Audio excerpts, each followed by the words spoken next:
Après avoir fait donc le zoning, l'arborescence et les wireframes, il faut donc mettre ça maintenant en pratique avec aussi l'identité visuelle. On va faire un condensé de tout ça et ça va nous permettre de vraiment créer le web design. Tout le défi du web design, en fait, ça va être de retranscrire donc l'identité visuelle sur un support web. Chose très importante, c'est qu'il faut se dire que tout est une question de contraste et de vraiment toujours se soucier de l'utilisateur, de ne jamais le perdre.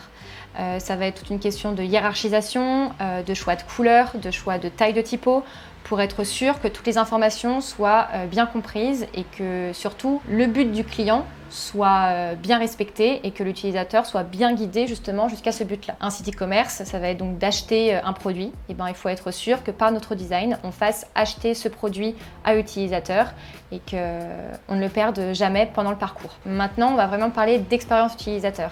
C'est-à-dire que du web design, on va vraiment chercher plus loin les interactions que va avoir l'utilisateur via le site internet. Comment vont arriver tels éléments ? Comment va interagir le bouton quand il va passer en hover, c'est-à-dire quand l'utilisateur va cliquer sur le bouton. Est-ce que la couleur va changer? Est-ce que les formes vont évoluer? Pour vraiment en fait interagir et que l'utilisateur ne s'ennuie jamais. Au-delà de l'identité visuelle, il faut maintenant penser animation. Et que par exemple, donc, un bouton, on va penser qu'un bouton, ça va être un simple bouton. Et en fait non, puisque ça va impliquer de rechercher par exemple 2 types de boutons, même voire 3 types de boutons suivant l'interaction que vous voulez donner. Maintenant, je vais vous montrer donc les maquettes du nouveau site internet de Pilotine et donc de voir maintenant comment l'identité visuelle a été appliquée sur le site internet. Donc précédemment, je vous ai parlé donc de l'identité visuelle de Pilotine et en fait, dans cette page d'accueil, vous allez voir qu'on aura appliqué donc tout ça, donc avec les typos, les illustrations. Et en fait, avec donc le travail déjà de wireframe qui a été fait précédemment, tout se fait plutôt facilement parce qu'en fait, on a déjà la disposition des éléments. Il nous suffit, entre guillemets, juste après donc de changer la typographie, changer les illustrations. Et en fait, on a donc après cette identité qui est propre à Pilotine. Donc nous avons donc cette page d'accueil. Et comme vous voyez, comme je vous disais, tout est une question de contraste, de hiérarchisation. Le choix d'avoir des boutons donc, de cette couleur-là, nos yeux sont directement en fait, guidés et on sait qu'en fait on doit cliquer dessus. Les photos aussi, le choix de mettre des photos en grand pour vraiment l'immersion.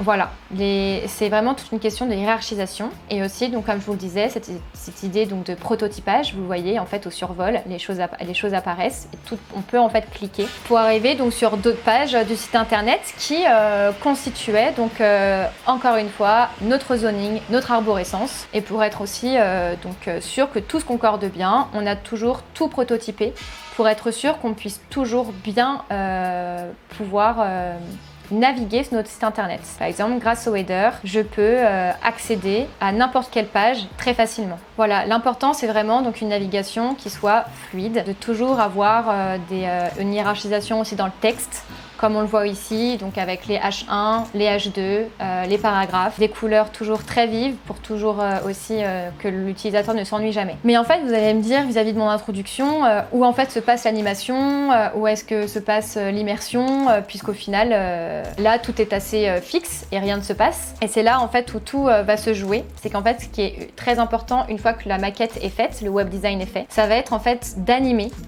ensuite les maquettes grâce à des logiciels comme le logiciel After Effects pour en fait pouvoir après montrer aux développeurs ce qu'on attend comme animation sur notre site. Tout est fait en fait sur After Effects et ça va vraiment pouvoir nous permettre d'imaginer, voilà là comme vous le voyez, l'image finalement qui était fixe sur notre web design, et bien en fait on découvre que non, elle bouge. On a aussi cette petite vague qui bouge également. On va après avoir des apparitions qui vont permettre voilà, des interactions avec l'utilisateur lors du scroll. On a aussi donc cette barre bleue qui est mouvante et les images aussi lors du hover. C'est toutes en fait ces choses-là on ne pouvait pas en fait le faire sur nos maquettes sur le web design avec Figma, mais grâce à After Effects, notre maquette prend une toute autre dimension, une dimension beaucoup plus web design et beaucoup plus créative, puisqu'on pense vraiment à plein de petits détails animés qui font toute la différence.